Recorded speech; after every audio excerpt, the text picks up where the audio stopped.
Good morning. Happy Mother's Day. I am so excited to be with you this morning.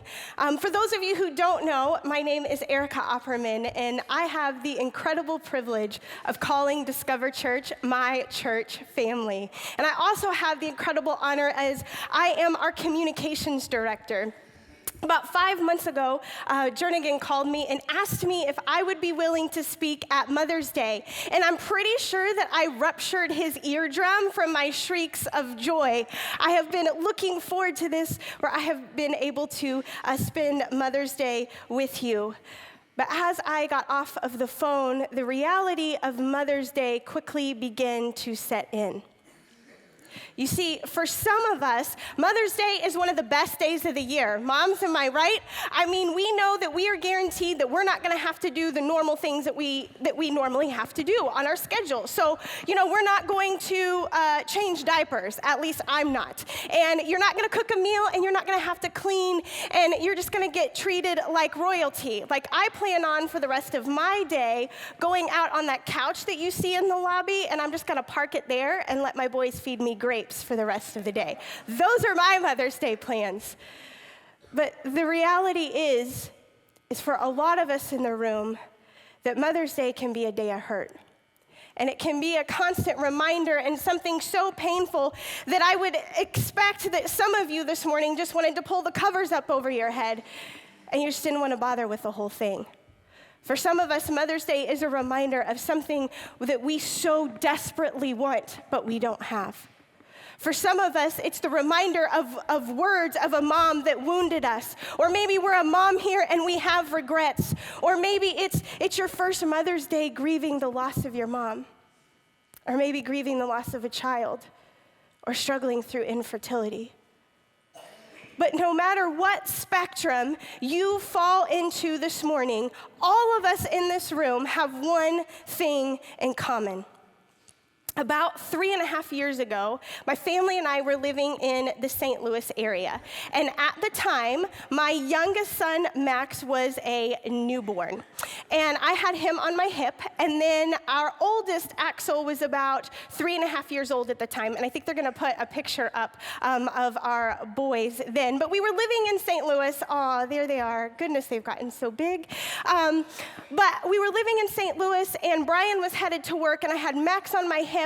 And I was hanging on to Axel's hand, and I remember as we saw Brian drive out of the cul-de-sac, I began to just sob. I was in such a season of being overwhelmed, and here I had this newborn and a 3.5-year-old, and if I'm honest, I had no idea what I was going to do. I was exhausted. And as if Axel knew, he looked up at me, and as Brian's car is off into the distance, he goes, "Now what, Mommy?" And I was like, my thoughts exactly. But as if on cue, our newborn Max began to wail, and that wail could only mean one thing. It was time to eat. I remember that very first thought that came into my head right after he began to scream was, oh no, I am going to have to nurse this kid again. And then, of course, the wave of mom guilt came because you should want to nurse your kid. It's a time of bonding. And so the mom guilt and the shame are just piling high. And then I began to remember with my oldest, Axel, it was such a time of bonding. When we were able to have those times together, we bonded. And if I am honest with my youngest, we were not bonding. And quite frankly, I didn't want to. If you have ever experienced an acid reflux baby, God bless you this morning. Because, woo, right? Yep, I hear you clapping back there. I'm with you.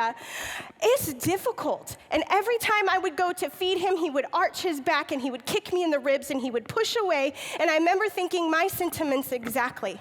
And so the last thing that I wanted to do was to bond with him or to try to bond with him. And then, of course, there's more of the mom guilt and more of the shame, because what kind of mother doesn't even want to bond with her baby? So I went in, and we're about 15 minutes into the feeding. It's pretty much pointless.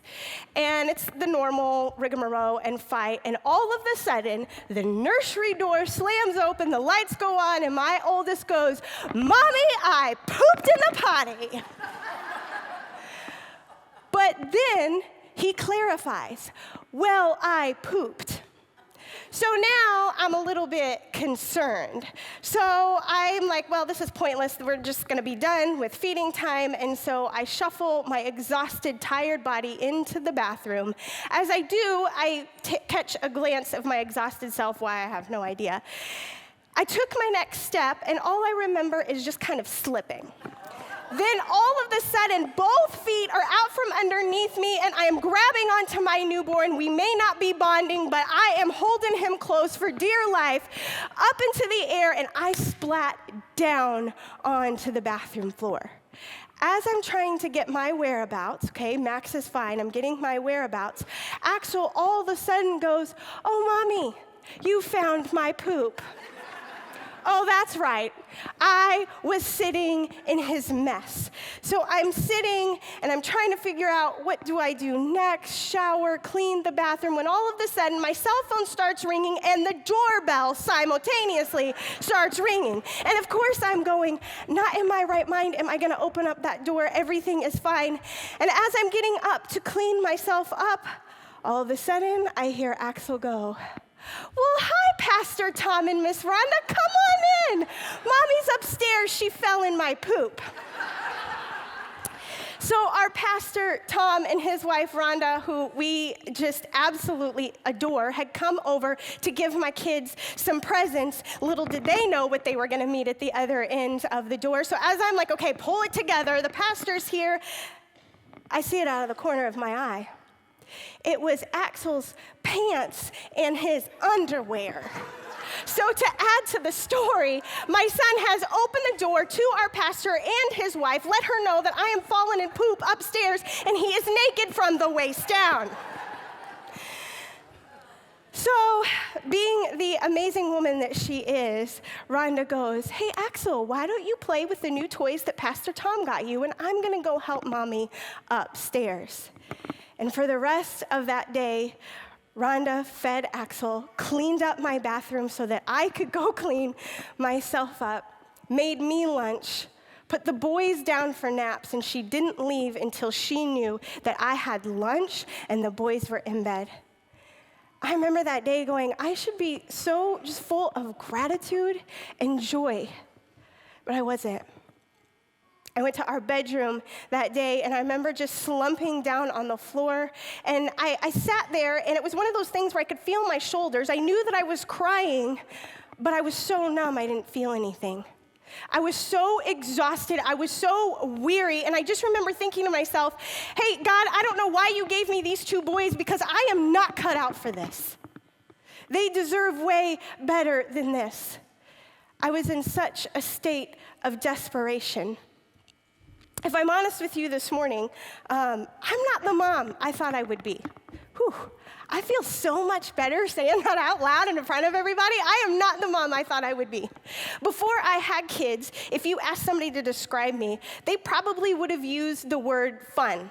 Okay? I love to have fun. Matter of fact, if things are too serious for too long of a time, I burst out into giggles. I just can't take it. I can't take the serious for that long. And so when I thought about having kids, I was like, well, I'm a fun person. I like to have fun. I'm going to be a fun mom. So I had these images in my head that I'd be that mom that liked to play with her kids all the time and frolicked in the meadow, because I guess that's what fun moms do. I don't know. But I always thought that I'd be this fun mom. And then I became a mom, and I am controlling. I am constantly overwhelmed. I struggle with anxiety. I'm short-tempered, and the list goes on, and fun is nowhere found on that list of things. But then there's my husband, Brian. Oh, bless Brian. He is everything that I'm not. We have a picture on the screen. My boys now, my oldest Axel is 7. My youngest Max is 3.5. And Brian is everything I'm not. He is fun. He is the fun parent. He's spontaneous. He's lighthearted. He just easy breezy. He loves playing with the boys. I have another confession to make. Guys, sometimes I get really bored playing with my kids. I can only play with them for so long, and I'm so bored. Not Brian. He'll play Legos for days. But for the little over 7 years that I've been a mom, I have carried this weight. And I've carried this weight of that I'm not the mom I thought I would be. I'm not the mom that I so desperately want to be. And I'm not the mom that I think that my boys deserve. And if I'm honest, I'm usually constantly in this state of I'm just not enough. Remember when I told you at the beginning that we all have something in common in this room this morning? The thing that we all have in common, regardless of the age or stage of life you're in, is we all have needs. We all have needs, we all have desires, we all have longings. And I'm not talking about surface things, but I'm talking about the things that nag at you in the middle of the night that keep you from going to sleep, the places that feel empty and dry and thirsty. We all have them this morning. Maybe for you, and you're a mom, and you can totally relate to me, and you are just in a season of exhaustion and overwhelmed, and the everyday just makes you want to crawl back into bed. For others of you, maybe you're a mom and you're in a season of transition, and your kids are adults, and you're transitioning into that aspect of motherhood, and that's your need this morning. Maybe for you, you're in a season of grief. Maybe this is your first Mother's Day without your mom. Maybe you've miscarried. Or you've lost a child this morning, and you're bringing a whole lot of grief and a whole lot of hurt. Maybe you've been hurt by the words of a mom. Maybe you're mom and you're bringing a ton of regret. If I wish I would have done this, and I wish I would have done this. Maybe you're here this morning and you're struggling with infertility. Maybe you're not even a mom. Maybe you're a husband and you're here with your wife and you just want to know how you can best support her in a tough season. But regardless of the season of motherhood that we're in, or even if we are a mom, we all have needs. So if we have these needs, if we have these points of desperation, if we have these longings, this emptiness, what do we do with it? Well, I want you to turn your Bibles this morning to the book of John. We're going to be in John chapter 4, and we are going to be looking at the woman at the well this morning. They're actually going to show you a picture of what a well would have looked like back in the New Testament in our story. So there you have the well. I'm going to give you some backstory before we start into our text. We'll start at verse 7. But before we get too far ahead of ourselves, I want to talk about our character, this woman at the well, the Samaritan woman that we're going to be studying this morning. She was out drawing water, which was not uncommon for the women of the day. It really was the woman's job. She would provide the water for the household. So typically what she would do is she'd wake up in the morning, she would travel however many miles to the well, she would fill up, okay, she'd have a jar much like this one. She would fill up her jar, but she would have to draw it from the well. And as you can see from our picture, this was a deep well. So it was grueling and hard work. She would pull it up, and then she'd take the bucket of water, and she would dump it into her jar. She would take it back to her house, and then if they needed more, she would repeat the whole process. So this was not just a little house chore, but it was something that the woman of the house would have been responsible for. Now, because this was grueling work and it was hot, they would avoid the heat of the day so they can make things a little bit easier for themselves. So typically, women would gather in the morning and they would go get their water. This would be a time where they could socialize, see each other before they went on their way out. But something that I want to note is this woman at the well that we are looking at this morning. She had a past, and she had brokenness, and she had her needs that she wanted to hide from everybody else. You see, we're going to find out in our text that she had been married not once, but 5 times. And then the man that she was currently living with wasn't her husband. And so to avoid being the talk of the town and people chattering, she went and got her water in the heat of the day so that she could avoid all of the awkward and the conversation and being talked about. And so she was very isolated. So when we find her today in our story in verse 7, she is at the well where she meets Jesus in the heat of the day. All right, we're going to start in verse 7. If you are ready, say ready. Here we go. When a Samaritan woman came to draw water, Jesus said to her, "Will you give me a drink?" His disciples had gone into town to buy food. Now, one thing to note is here we have Jesus, who is a Jew, right? And here we have this woman. Now, something that we need to understand back then is as a woman, you did not speak to a man unless you were spoken to. And very rarely did that even happen. So the fact that Jesus is having a conversation with a woman at this well is unbelievable. It's unbelievable that he was even there because that wouldn't have been something that he would have done. Now, aside from that, so that's strike one, right? She's a woman. Jesus is talking to her. Number two, she has this past of her brokenness, right? And then she's a Samaritan on top of that. And for those of you who are familiar with the Bible, we know that Jews and Samaritans did not get along. The Samaritans kind of felt that they were elevated and thought better of themselves than the Samaritans. So the fact that Jesus is having a conversation with a woman at the well and she was a Samaritan was just absolutely unheard of. And then he says, "Oh, can I have a drink from your cup?" No Jew would have asked for a drink from a Samaritan's cup, let alone a woman's cup. But you know what? That woman was seen that day. And can you imagine being a woman with that kind of past, feeling seen for the very first time? I want to encourage you today because there are parts of motherhood that are just absolutely unseen. And you can go days and weeks and feel like nobody sees you.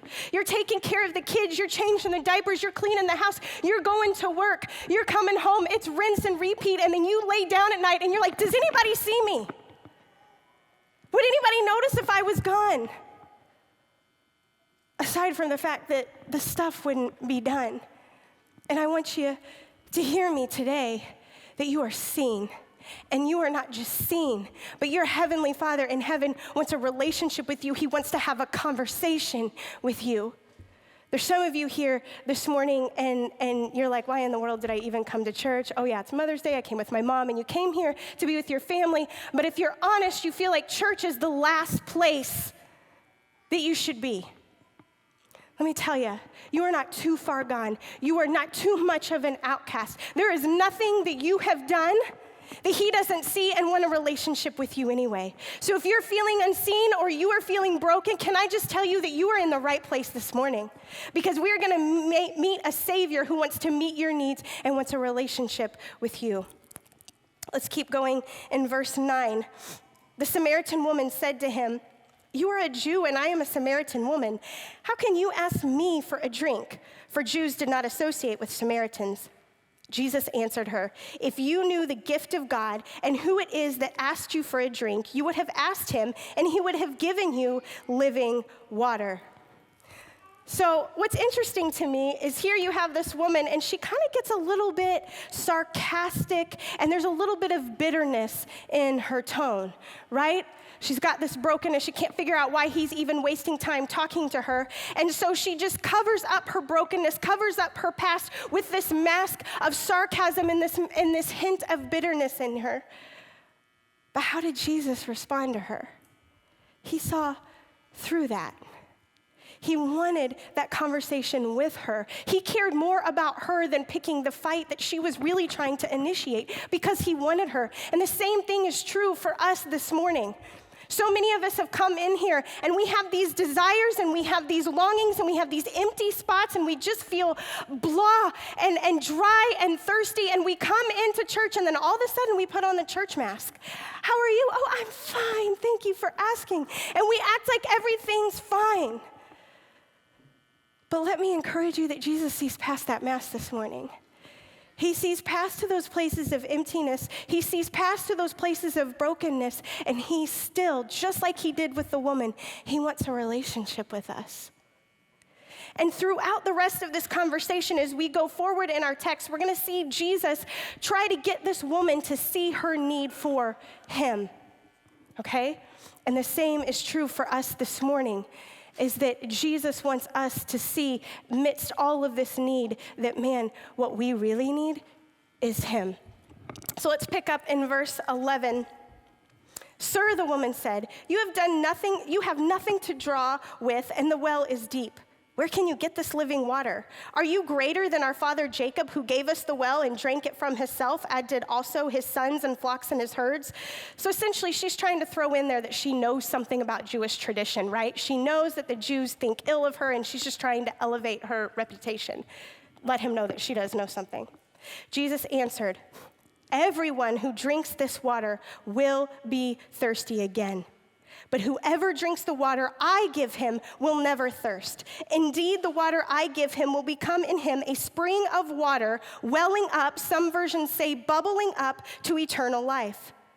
The woman said to him, Sir, give me this water so that I won't get thirsty and have to keep coming here to draw water. I love her honesty, because here Jesus is trying to get her to lift her eyes to the spiritual, and she's just thinking about, yeah, if this living water is going to keep me from going back and forth, give me some of that. But so many of us are like this woman, and we are going back and forth, and we are continually filling our jars with water, but we're still left thirsty. We're looking to all these different things of the world and grasping at things. Something, please feel this loneliness. Please fill this emptiness. Please fill this need. Please fill this hurt.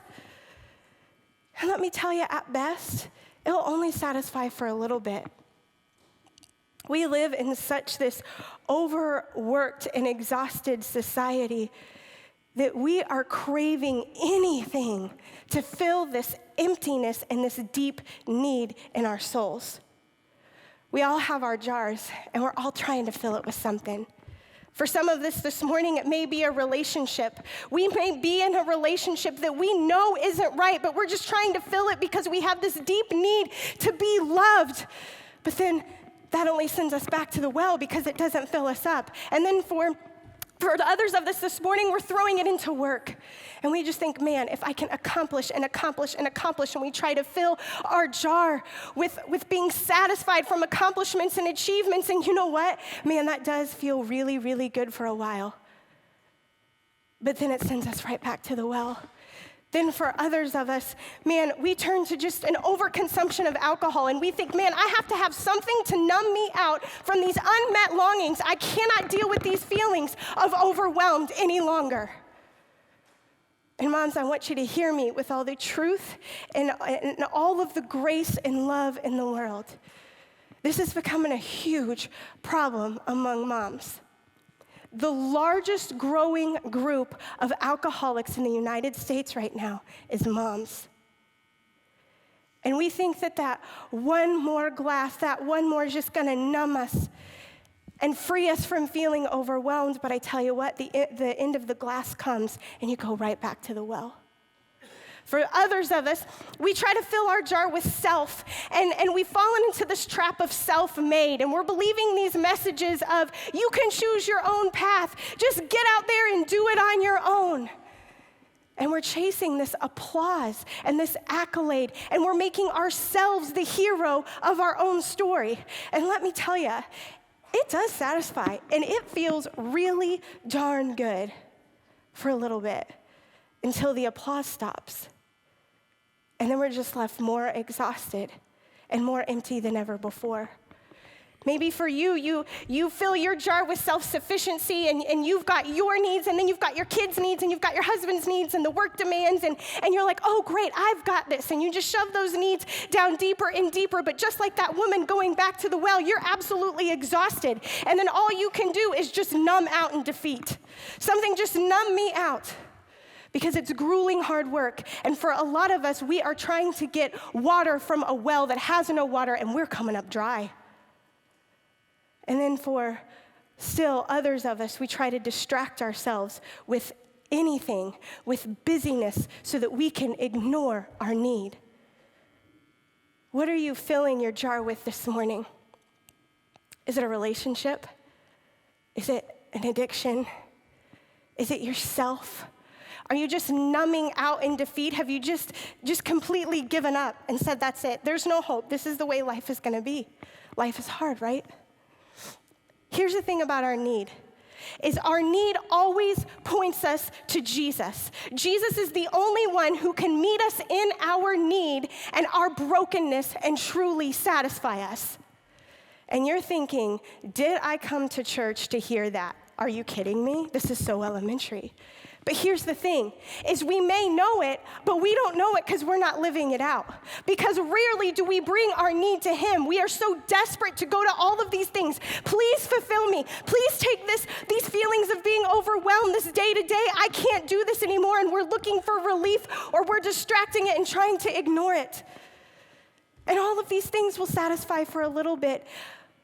But the thing about it is the need isn't going to come back, but it's going to come with a vengeance. And you're going to be longing for even more. But here's the hope, and here's the truth that I want you to hear this morning, and it is this. It is that Jesus meets us in our need. Whatever need you have today, whatever brokenness, whatever place that just feels so dry, Jesus can meet you in that need, and then he will turn it to his overflow. Okay, let me show you what I mean.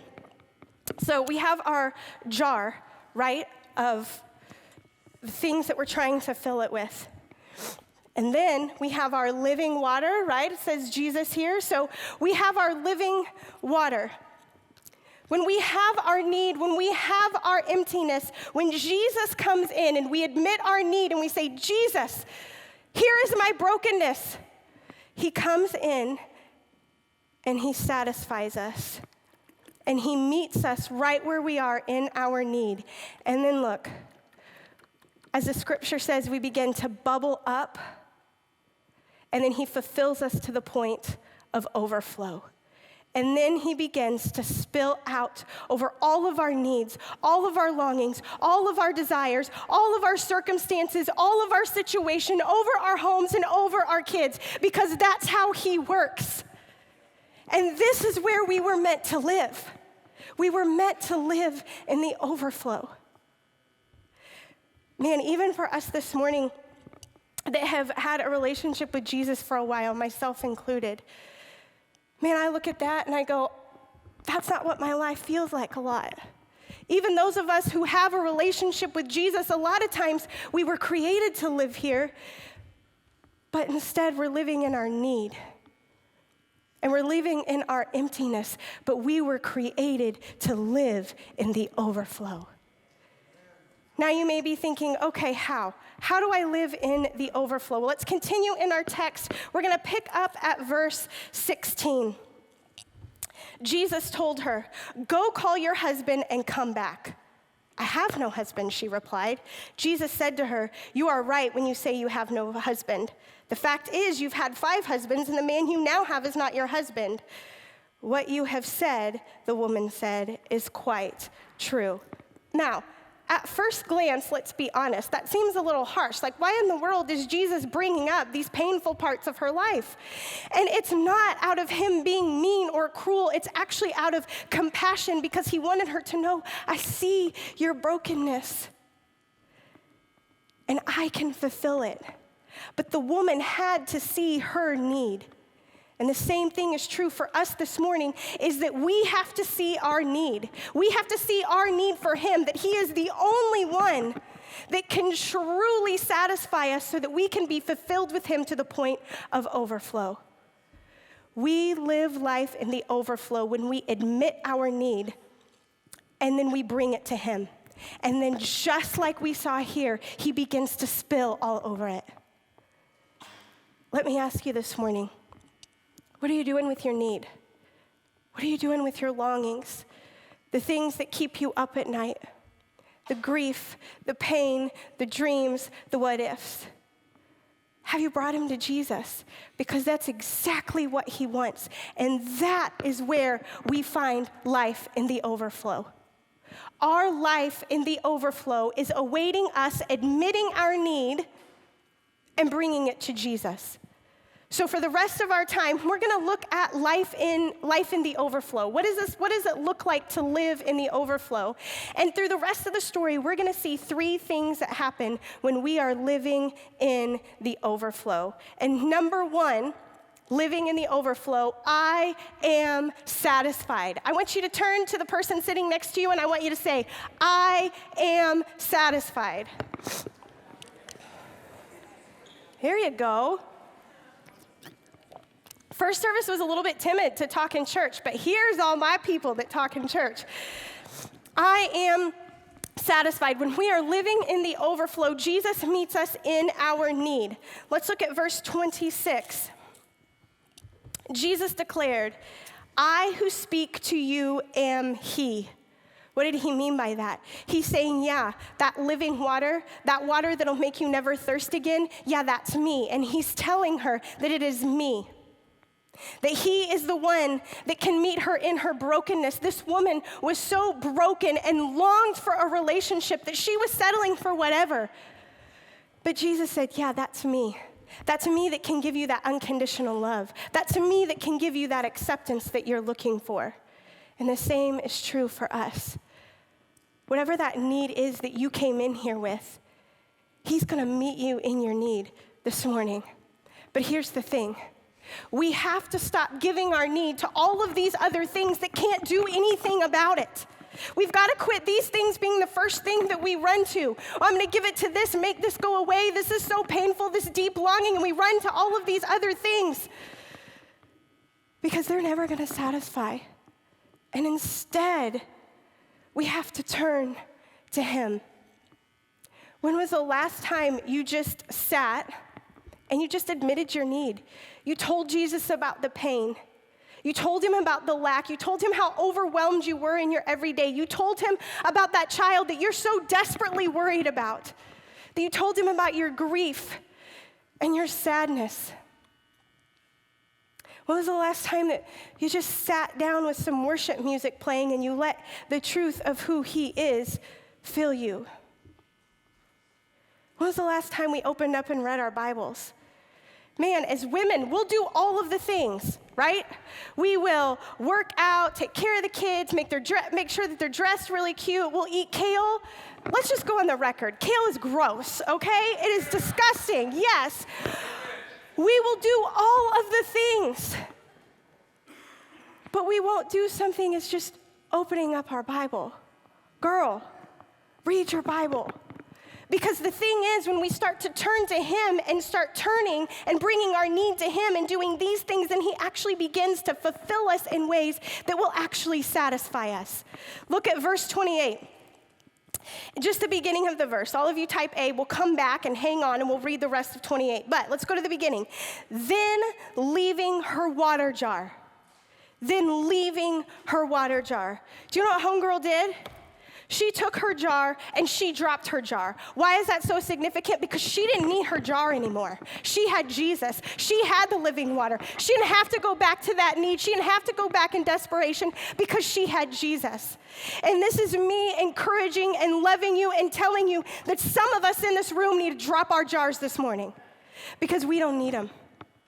Because when we're living life in the overflow, I am satisfied.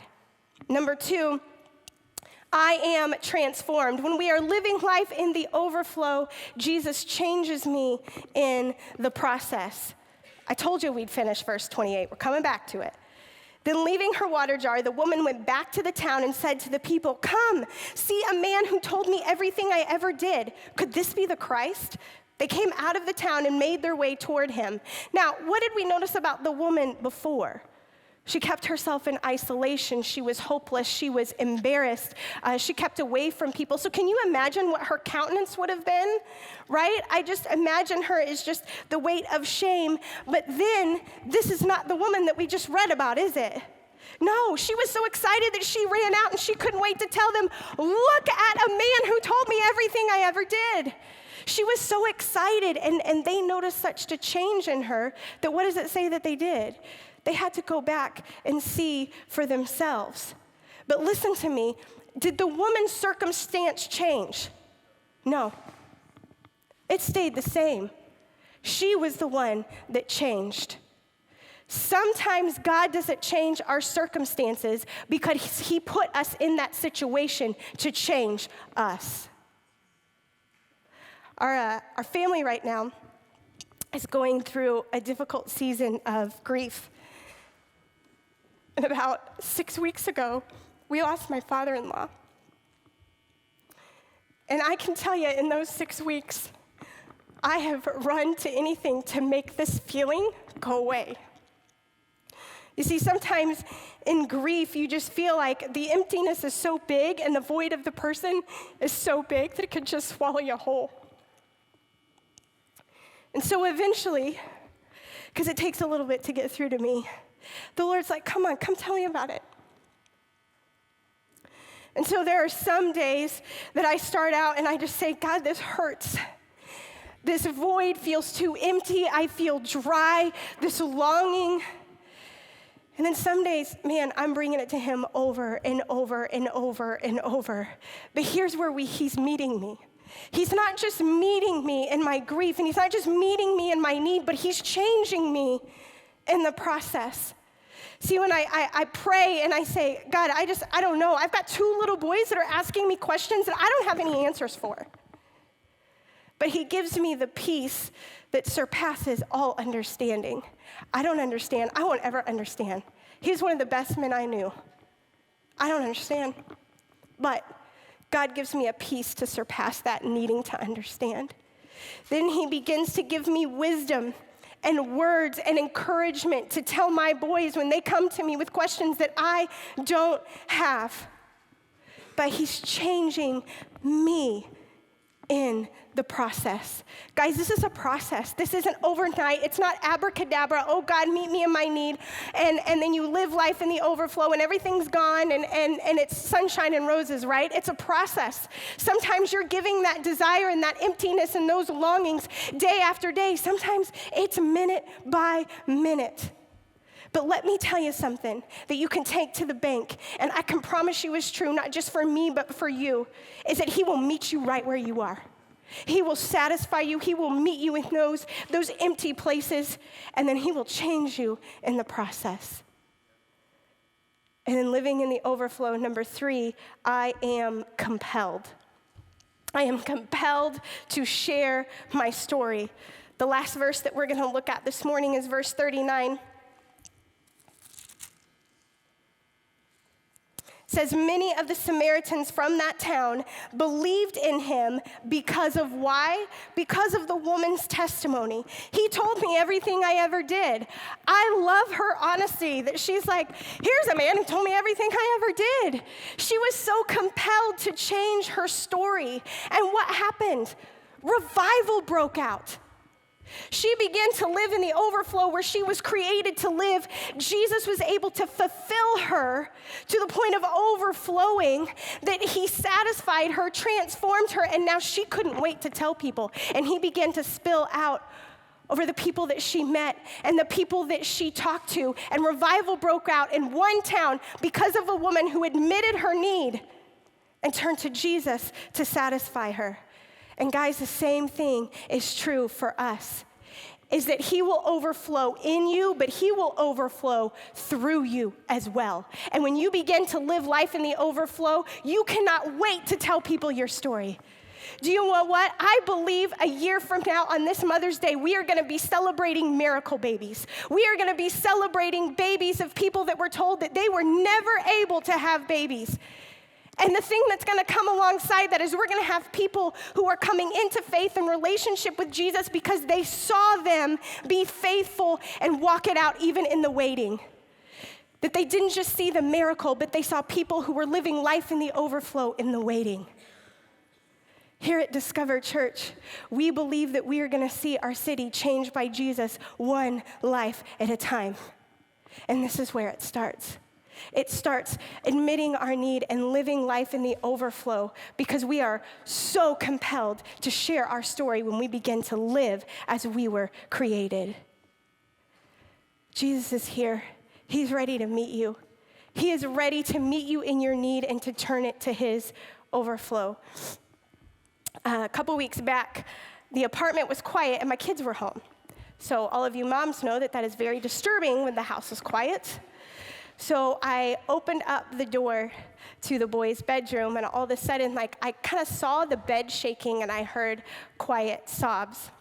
And so I went in, and I saw that my oldest was up in his bed crying.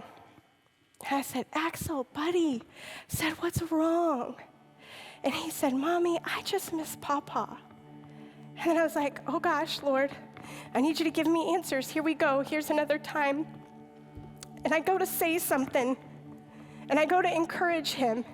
And he said, no, Mommy, I just need to tell Jesus I'm sad. And I believe some of us in this room today, we just need to tell Jesus that we're sad.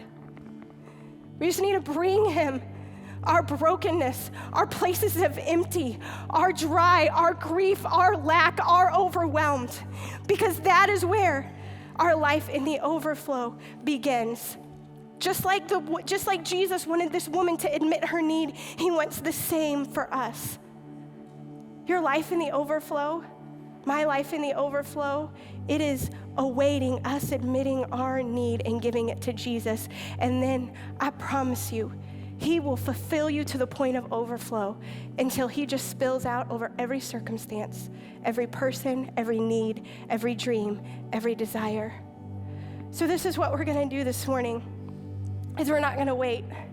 And we're going to be bold, and we're going to be brave, and we're going to do this as a church family. And so what I'm going to do is we're going to admit our needs right here this morning. I just ask you, you know what, husbands, daughters, sons, would you just grab your mom's hand and help her be brave? Because what I'm going to do is I'm going to read out a list of needs. And if this describes you or your season of life, would you be so bold to stand up? Listen, there's nothing magic about this, but this is just saying, Jesus, we are tired of going to everything else that has no hope of filling us or satisfying us. But we believe you will meet us in our need, and then you will turn it to your overflow. So I'm here with you. I am standing with you. If you're a mom and you are exhausted and you are just overwhelmed in motherhood, would you just stand up? Would you be so bold and brave to be the first ones to stand up? I'm standing right with you. I am here. If you have an estranged relationship with your mom, would you stand up? If you have a wayward or prodigal child that you are just praying for so desperately, would you stand up? If you're struggling with insecurity of any kind, if you just long to be married and to have a family, would you stand up? If you've lost a child, if you're grieving the loss of your mom, if you've been wounded by the words of a mom, if you're in postpartum depression of any kind, or struggling with anxiety, would you be so brave to stand up? If you're in here and you're struggling with infertility, would you stand up? If you're worried over one of your kids for whatever reason, would you stand up? Oh, Jesus, we thank you that you see these needs. You know every single one of them. And that you are the only one that can meet us in your need and then turn it to overflow. And so, God, I just pray for every circumstance, every situation, every need, every longing, every desire in this room. Jesus, we need you. God, we need you to come in. God, we need you. So right now, if you're standing, as Brian's playing, would you just take some time and give your need to him? Tell him those places, those empty places, those dry places, those hurt places. Just pray, just give it to him right now. Thank you, Jesus.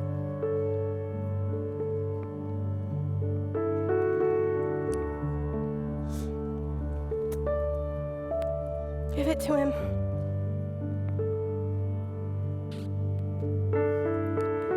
I want you to stay standing, and I want you to look up at me for a second. What comes next, right? We go home, and that need is still there, and that longing is still there. What do? Number one, this week, man, when Tuesday rolls around and it's really difficult, let your need point you to Jesus. Instead of running to your default and going to where you used to go, let your need bring you to Jesus. And then number two, make some time for him. Turn on the worship music. Just give your heart, pour your heart out to him. then spend time in his word. Let his word and his truth and his encouragement just flood all over you. And then number 3, do a gut check. What I mean by this is, man, when you're sitting and you're watching Netflix, and listen, I am not hating on Netflix here, but we all know that we've done it where we're just watching it so that we can numb out and not think about all of this other. So when you're starting to go to the other, do a gut check, and if you go, oh man, I'm trying to escape or I'm running to this, then you repeat. And you bring that need to the one who can fulfill you to overflowing.